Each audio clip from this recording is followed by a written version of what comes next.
So what if the past is echoed in the present? Fascinating similarities between Hitler's regime and Trump's regime exist. Today we delve into some of the striking parallels between Hitler's regime and Trump's. And perhaps you'll come to understand why many today compare Trump to Hitler. Both leaders attracted fiercely loyal men around them. Hitler had his brown shirts who terrorized all whom Hitler deemed unworthy. Trump has his loyalists who number in the millions and who stormed the Capitol on January 6th on the orders of Trump. Republicans in Congress seemed too willing, or perhaps too scared, to go against Trump, and so they rubber-stamp every illegal thing Trump does. Loyalty over competence was demanded by Hitler, and today is demanded by Trump. Hitler demanded of those in his inner circle absolute loyalty, and Trump demands the same. Loyalty to him above all others, not to the people, not to the Constitution, not to the oath he took. We've seen both Trump and Hitler utilize propaganda extensively, and telling lies, spreading false or misleading information is, and always has been, Trump's main game. Trump employs social media and created his own platform, Truth Social, to shape his narratives, which contends that immigrants were at the heart of all of the country's problems. Hitler used traditional media combined with fiery speeches to promote the lie that all of Germany's problems were the fault of the Jews. Charisma played a significant role in both Hitler's rise to power and in Trump's rise to power.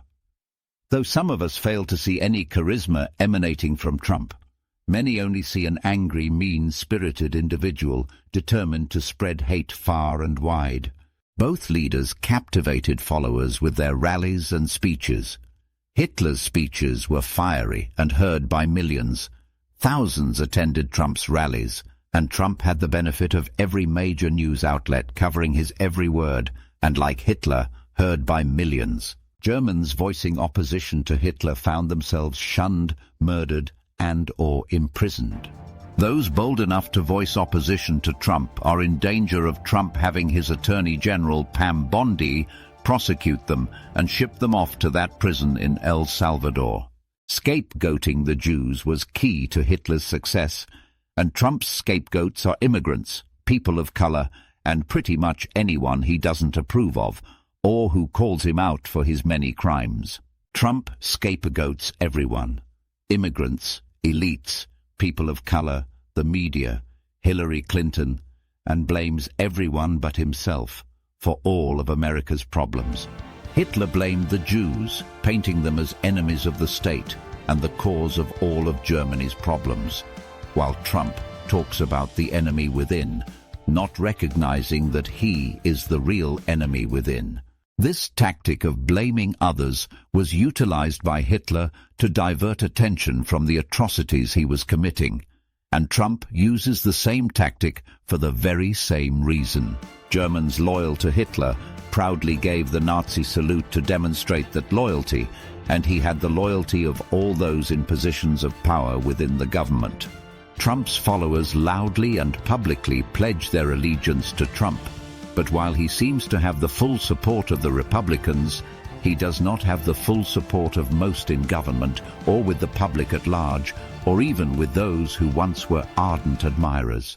Hitler's inner circle focused on creating an us versus them mentality, and Trump's inner circle seems to have no problem doing the same. Loyalty to Trump alone, not to the law, not to the Constitution, not to any oath, and not even to the courts. Personal loyalty was the keystone of Hitler's reign, as it is with Trump's. Hitler painted opponents as threats to his vision, and Trump does the same. Blaming others unifies supporters while alienating opposition, which of course is the goal. Taking personal responsibility for things gone wrong wasn't in Hitler's DNA, nor is it in Trump's. Both leaders faced intense scrutiny from media. However, in the United States, the media seems to have had a love affair with Trump, giving airtime to his every utterance as well as his hate-filled rallies. Hitler faced journalistic pushback, which he sought to control, and now Trump is attempting to control the narrative by threatening legal action against anyone, be it media, business and/or legal entities, and even higher institutions of learning. His goal: complete control over all forms of speech. In the past, Trump held large, energizing events, but recently, because he allowed Elon Musk to run ramshod over the government, his approval ratings have tanked, and today's rallies are calling for him to resign.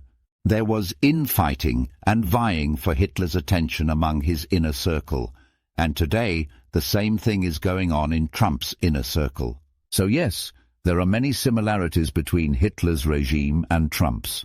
At the heart of both regimes lived huge, undeserved egos, lies, racism, cruelty, deprivation of basic human rights, pitting various groups against each other, crimes against humanity, and all for the delight and approval of just one person, a madman and a psychopath. So hopefully we've given you enough similarities to completely justify those who have compared Trump's time in power with Hitler's time in power.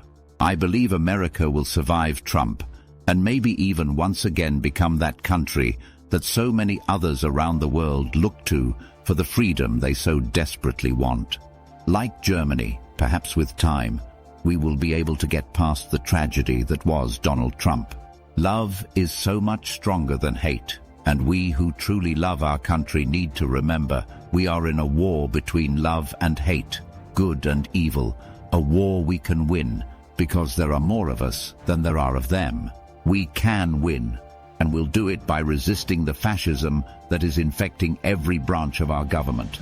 We must continue to protest, resist, and never, never give up hope. What do you think? Share your thoughts in the comments. If you agree, please like, share, and subscribe. It will be greatly appreciated.